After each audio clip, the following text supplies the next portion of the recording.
घर में सुख समृद्धि के लिए, घर की नेगेटिव ऊर्जा को दूर करने के लिए, शारीरिक और मानसिक तौर पर परेशान हैं तो उसे दूर करने के लिए, राहु का आपकी कुंडली में बहुत ज़्यादा दोष है, प्रभाव है तो उसे कम करने के लिए, घर में धन का आवक बनी रहे उसके लिए, और आपके रुके हुए जो काम हैं जो नहीं बन रहे उसके लिए, अगर आप शिवलिंग पर महाशिवरात्रि के दिन जो कि पड़ रही है 26 फरवरी दिन बुधवार के दिन, और आप जहाँ एक चीज़ शिवलिंग की पिंडी पर चढ़ाकर वहाँ पर प्रार्थना कर कर पूजा कर कर उठाकर अपने साथ ले आते हैं, तो आपके जीवन में जो भी ये परेशानियां मैंने आपको बताई हैं चल रही हैं तो आप इससे निजात पा सकते हैं।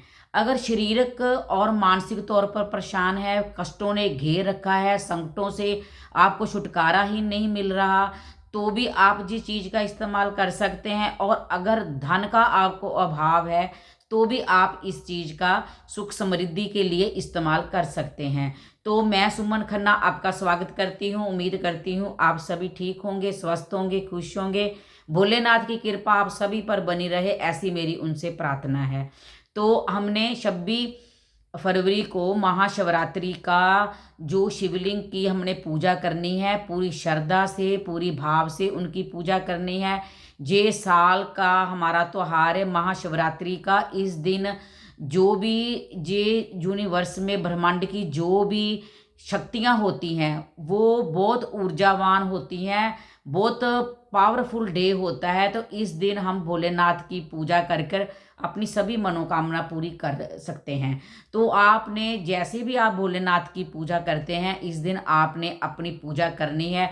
भोलेनाथ को जल बहुत प्रिय है, उनको जल अर्पण कीजिए। जल धारा उनको प्रिय है, बेलपत्र प्रिय हैं, बेर प्रिय हैं, भांग प्रिय है, जो भी उनकी प्रिय वस्तुएं हैं आप भोलेनाथ को अर्पण कर कर उनके मंत्रों का जाप करते हुए आप शिवलिंग की पूजा कर सकते हैं। अब बात है कि आपने वो एक चीज़ और क्या आपके साथ लेकर जानी है।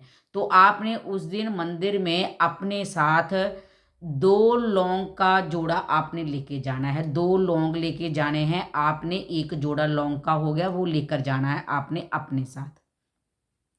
तो आपने अपनी पूजा की, पूजा करने के बाद आप शिवलिंग के ऊपर, पिंडी के ऊपर वो 2 लौंग अपनी मनोकामना जो भी है आपकी, अगर धन के लिए कर रहे हैं तो धन के लिए आप मनोकामना कर कर, सुख समृद्धि, धन के लिए, रुके हुए कामों के लिए प्रार्थना कर कर आप वो 2 लौंग का जोड़ा है ओम नमः शिवाय का जाप करते हुए आप शिवलिंग पर चढ़ा दीजिए।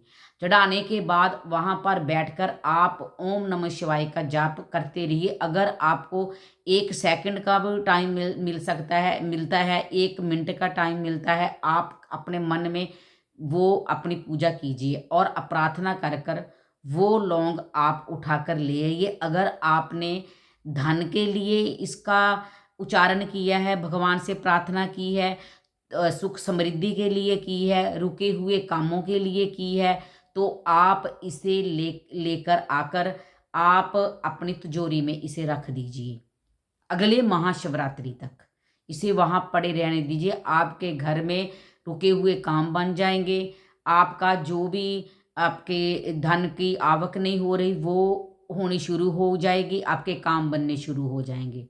और अगर आपको शारीरिक और मानसिक तौर से कोई कष्ट है, जहाँ आपको कोई ऐसी ज़्यादा बीमारी है जो कि आपकी दूर ही नहीं हो रही, तो आपने उसी तरह से भोलेनाथ की पूजा करनी है जैसे मैंने पहले आपको बताया। आपने पूजा की, पूजा करने के बाद आप अपने हाथ में वो लौंग का जोड़ा रखिए और भगवान से अपने शरीर के कष्ट और मानसिक कष्ट, जहाँ कोई बीमारी है उसके बारे में प्रार्थना कीजिए कि प्रभु मेरी ये शारीरिक प्रॉब्लम है या ये मुझे रोग है, इसे दूर कीजिए। तो महाशिवरात्रि के दिन इसका बहुत ज़्यादा प्रभाव होता है।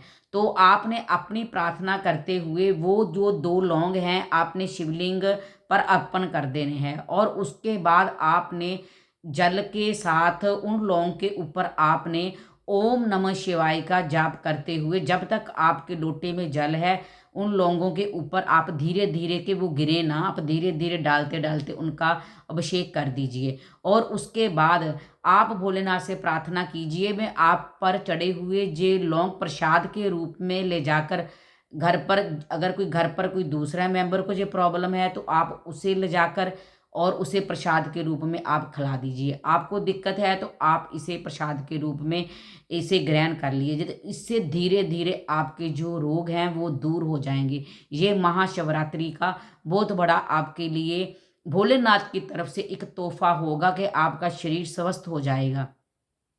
तो ये जो लौंग है ना, ये भोलेनाथ की एक शक्ति और उनकी शक्तियों का ही वरदान है। इसमें बहुत ज़्यादा पावर होती है लौंग में। तो मुझे पूरी उम्मीद है कि आप महाशिवरात्रि के दिन ये छोटा सा उपाय कर कर, इसमें आपका कोई खर्च नहीं है, हमारे किचन में ये होते हैं, सिर्फ हमें बहुत श्रद्धा भाव से इस काम को करना है, तो आपके सारे कष्ट दूर हो जाएंगे। बस इतना छोटा सा उपाय है, अगर आप करेंगे तो भोलेनाथ आपकी इच्छा जरूर पूरी करेंगे। अगर आपको वीडियो अच्छी लगे तो वीडियो को लाइक जरूर कीजिए, चैनल को सब्सक्राइब कीजिए। तो ऐसी ही और वीडियो के साथ हम मिलते हैं, तब तक के लिए हर हर महादेव, जय भोलेनाथ।